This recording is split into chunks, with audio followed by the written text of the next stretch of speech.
It's late winter here in the UK, and lots of people, I know it's a difficult time of year because you've been getting through all the dark months, but actually it's one of my favourite times of the year because I can see the promise of the new season starting already. And I thought this would be an ideal time to start my visual diary of my garden. And I'd really love if you joined along with me. Even if you don't have a garden, we can find plants and flowers and leaves in the countryside, in parks. We only need a few, so we're not going to start raiding other people's gardens. And I just wanted to show you that even now, here in the UK, it's getting on for late February. We've got these beautiful crocuses here.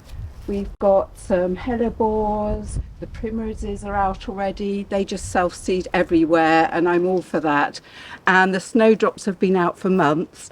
And in the next video, I'm going to show you how I've been picking and drying these and give you tips. Do you know, you can even dry flowers in the microwave, so you don't have to wait for weeks and weeks to things to dry out.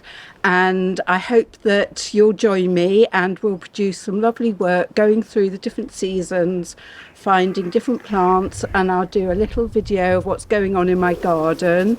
And I've already been cutting back all the old growth that I keep on over the winter for all the invertebrates and insects and birds to enjoy, but the new growth is already starting, so I've been cutting down the old brown dried out twigs to make way for all this lovely new growth that's going to happen.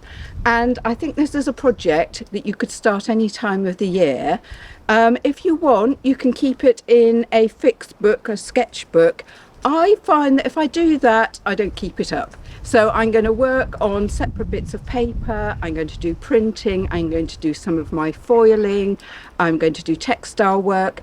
I've got dye plants growing, so I'm going to be using those and make textile pieces. And at the end of the year, I'm going to have, I hope, quite a big pile of work, and I'm going to show you how you can either bind that together in a book or display it as a piece of art.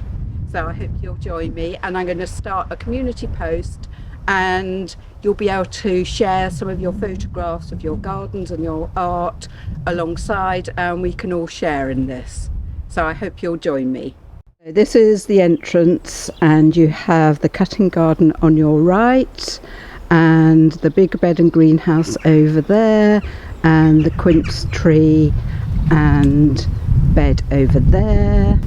Over here we have our pond, and just to say, you will see weeds everywhere. I do a lot of weeding, but they come through, and I don't like to use any weed killers, so I just have to try and keep on top of it. So don't worry if your garden doesn't look like this, or it's just a small patch, or it's a very formal garden, or you just have a few pots and hanging baskets. We can definitely find some things together.